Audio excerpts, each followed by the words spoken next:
এই টিউটোরিয়ালে আমরা ক্লিয়ার অপশন নিয়ে আলোচনা করব। তো হোম যে ট্যাব আছে, হোম ট্যাবের আন্ডারে দেখবেন যে এডিটিং যে গ্রুপ আছে, এখানে ক্লিয়ার একটি অপশন আছে। তো এর সাহায্যে আমরা কি করতে পারি এটা নিয়ে আমরা আজকে আলোচনা করব।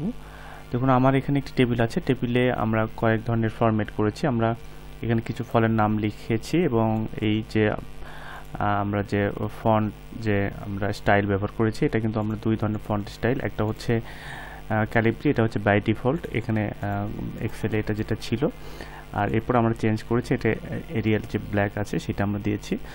এরপরে আমাদের এখানে আমরা ফিল কালার ব্যবহার করেছি, এখানে একটি হাইপার লিঙ্ক ব্যবহার করেছি। তো হাইপার লিঙ্ক কীভাবে কাজ করে দেখুন, এখানে আমি ক্লিক করলাম, অন্য একটা শিট ওপেন হলো। হাইপার লিঙ্ক কীভাবে কাজ করে এটা অন্য কোনো টিউটোরিয়ালে আমরা আলোচনা করব।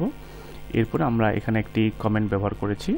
তো এখন আমি ক্লিয়ার যে অপশন আছে এটা আমি ব্যবহার করব, ব্যবহার করে এই বিষয়গুলো নিয়ে একটু আলোচনা করব। দেখুন আমি পুরো টেবিলটা সিলেক্ট করলাম, সিলেক্ট করে আমি পুরোটাই করলাম, আমি টেবিল হেডিং সহ পুরোটা করলাম। এরপরে যে ক্লিয়ার আছে, ক্লিয়ারে যে ক্লিয়ার অল আছে, এখানে আমি যদি ক্লিক করি কি হয় দেখুন, সব কিছু একদম ক্লিয়ার হয়ে গেছে, ফরম্যাট থেকে শুরু করে সব কিছু এখানে চলে গেছে, কিছুই আর নেই।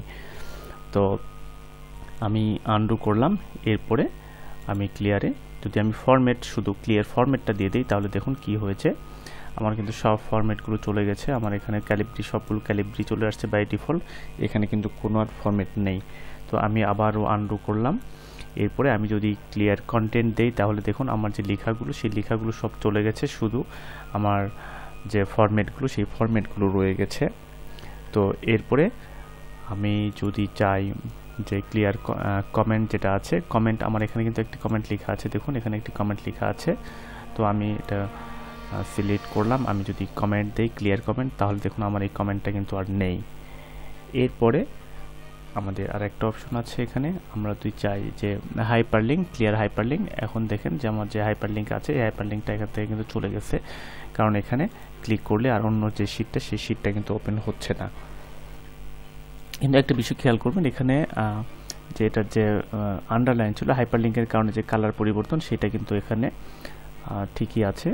তো এখানে আরেকটা বিষয়, এখানে যদি আমি রিমুভ হাইপারলিঙ্ক দিয়ে দিই তাহলে দেখুন এটা একদম যে ফন্ট যে কালারটা সেটা সাধারণ স্বাভাবিক যে কালারটা সেই কালার চলে আসছে। হাইপারলিঙ্কের কারণে আগে যে এটা অন্যরকম ছিল, দেখুন এটা কালারটা চেঞ্জ হয়ে গিয়েছিল এবং আন্ডারলাইন ছিল সেটা কিন্তু আর নেই। তো আমি এখানে ক্লিক করছি, এখানে হাইপারলিঙ্ক হচ্ছে। তো আমি হাইপারলিঙ্কটা আবার উঠাই দিই, রিমুভ হাইপারলিঙ্ক দেওয়ার কারণে এটা কিন্তু কালার এবং সব কিছু উঠাই যাচ্ছে। তো এটাই হচ্ছে ক্লিয়ার যে অপশন, এই অপশন নিয়ে আলোচনা। তো আজকের টিউটোরিয়াল নিয়ে যদি কোনো প্রশ্ন থাকে তাহলে অবশ্যই কমেন্ট করবেন, আর নতুন নতুন আপলোডেড টিউটোরিয়াল সম্পর্কে জানতে এই চ্যানেলটি সাবস্ক্রাইব করবেন। সবাই ভালো থাকবেন, ধন্যবাদ।